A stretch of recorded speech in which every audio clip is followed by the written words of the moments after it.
आप सभी को जय मसीह की। प्रियो, वचन में जाने के पहले ये सोचें कि आज अगर हमारी ज़िंदगी किसी की भलाई के लिए है, अगर हम अपने जीवन से भलाइयाँ कर रहे हैं, अच्छाइयाँ बांट रहे हैं और उसके एवज में अगर हमको बुराइयाँ मिल रही, दुख मिल रहा है, तो हम उस समय दो ऑप्शन हमारे पास होंगे। या तो हम टूट जाते हैं, दुखी हो जाते हैं, या क्रोधित हो जाते हैं और वो सब कर बैठते हैं जो हमें नहीं करना चाहिए, बुराइयों में चले जाते हैं। लेकिन अगर हम यहाँ ये सोचें कि हम ज़रा सी भलाई करके, थोड़ी सी अच्छाई करके, जब इतना ज़्यादा अपने आप को सोचते हैं कि हमको वाहवाही मिले, तो हम उस खुदा को कैसे भूल जाते हैं जो हर क्षण हमारे जीवन में भलाइयाँ करते चले जा रहे हैं, जिसने हमें ये जीवन दिए हैं। हर एक दिन वो हमें नई सांस दे रहे हैं। प्रियो, अगर आज ऑक्सीजन की ज़रूरत पड़े हमें, और अगर हम हॉस्पिटल जाएंगे, तो याद रखिए कि हमारे एक एक सांस की कीमत लिया जाएगा वहाँ।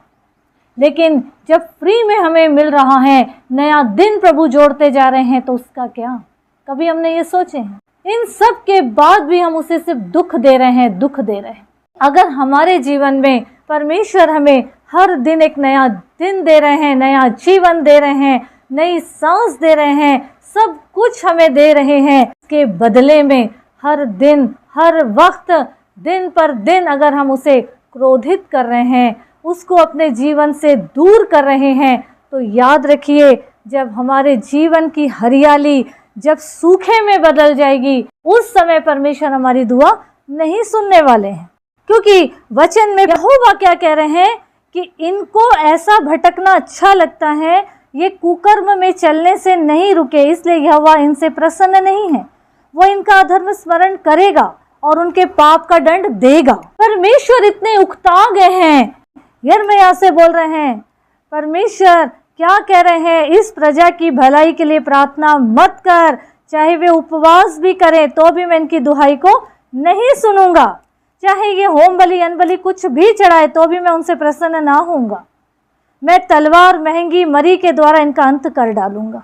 और जब ऐसे दिन आते हैं, जब समस्या में पड़ जाते हैं, तब लोग प्रभु के दासों के पास जाते हैं और वो लोग बोलते नहीं नहीं, सब कुछ अच्छा है, सब कुछ अच्छा है, शांति है, भलाई है, यहोवा तुमको सदा की शांति देगा।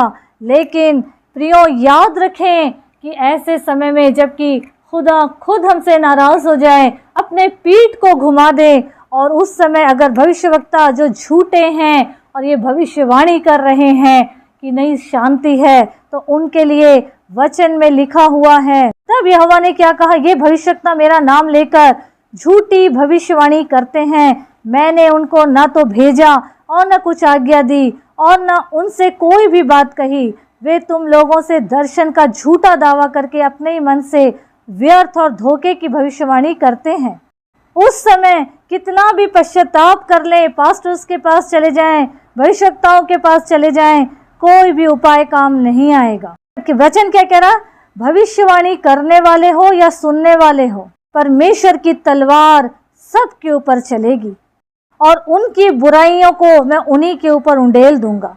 प्रियो, हमको ये समझना है, आज अगर परमेश्वर हमारे साथ हैं, हमारी ओर हाथों को बढ़ाते हैं, हमारे पास आना चाहते हैं, अपने से खुद से हमें लिपटा कर रखना चाहते हैं, तो हम दूर ना जाएं। क्यों यहोवा हमारे लिए सोचे कि इनको कुकर्म करना ही पसंद है, इनको मुझसे दूर रहना ही अच्छा लग रहा है? अगर ऐसा होता है और अगर हमसे प्रभु दूर हो जाते हैं, तो याद रखिए शैतान पूरी रीति से अपने कब्जे में हमें कर लेगा, क्योंकि उसने यीशु मसीह को भी वैभव दिखाया था।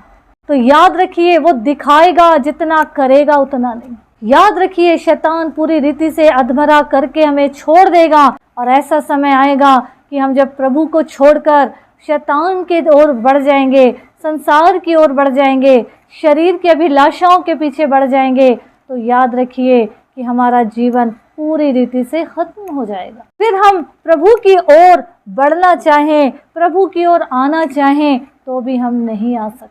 याद रखिए अगर हम प्रभु को छोड़कर आगे बढ़ रहे हैं, तो हम कभी भी शांति से अपने जीवन को नहीं गुजार सकते, और हमारी ज़िंदगी अचानक कब नष्ट हो जाएगी, ये खुद हम और हमारे लोग भी नहीं समझ पाएंगे।